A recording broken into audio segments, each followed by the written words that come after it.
This week we are talking about our departure from the European Union. The government has finally released further details on its plans regarding how that is going to go ahead and exactly how it will be implemented. The attitude they are taking, the particular direction they are going in this, is the one that is supported by a slim majority of the slim majority that voted in favour of leaving the European Union, which is obviously only a small fraction of the country, but given the wide variety of different options we have, and the issue that they are facing in regards to the fact that this is something that has been voted for, even if by only half of the country, they are pushing forward with it in the particular manner that they believe will be the best. Whether it turns out that it is something for, well, to be honest, it's something that we cannot predict at all at this point. It's something we'll have to look back on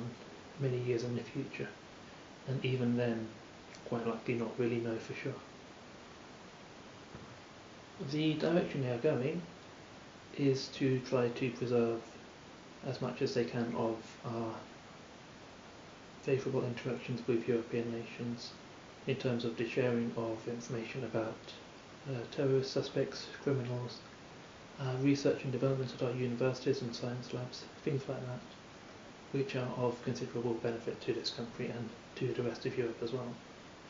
whilst moving away from the current trade situation. What this means is that at least temporarily, the UK will be in a position where trade with other nations around the world is slightly more complicated, slightly more expensive. Many of our businesses will find themselves struggling to pay the additional taxes and fees involved. The cost of importing stuff to this country will go up, so all of the prices in the shops will increase as a result. The government is hoping that over the course of the next couple of years they can put policies into place that will counteract that and bring things back to how they want them to be. Whether they will be successful or not, well, I'm not entirely confident in the current government, but they're giving it a pretty good shot, so we'll see how it goes.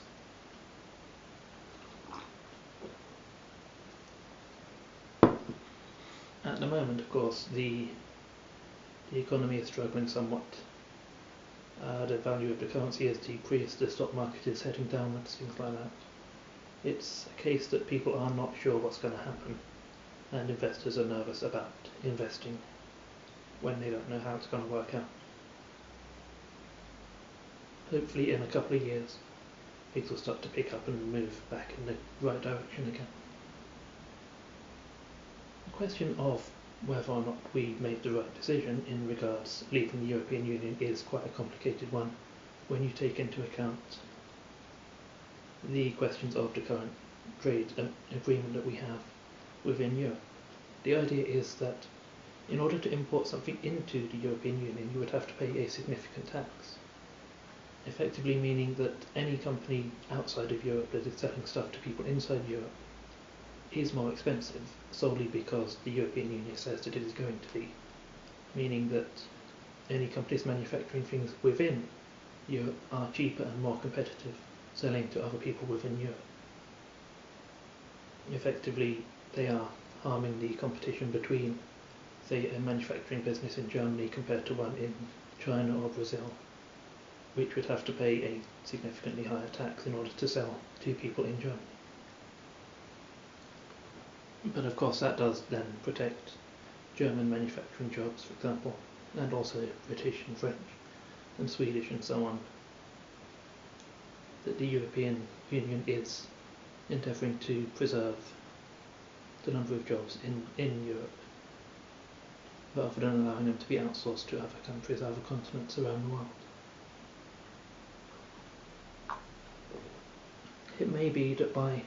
leaving the European Union and coming up with a different system of importing and exporting with these countries around the world, that it would affect both British businesses and British consumers, that prices in shops may actually decrease because of the reduction in taxes on trade, and that British businesses may struggle and not make as much of a profit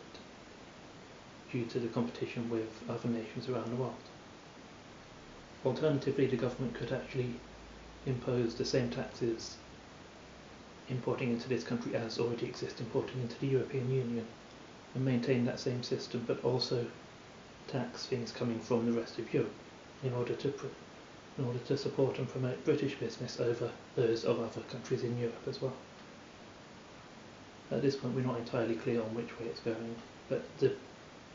current British economy doesn't support the amount of manufacturing that we would need to replace those imports. So unless the government is intending bringing in more manufacturing and subsidising getting that started, then we're going to be in a bit of trouble with prices going up if that's the direction they're going.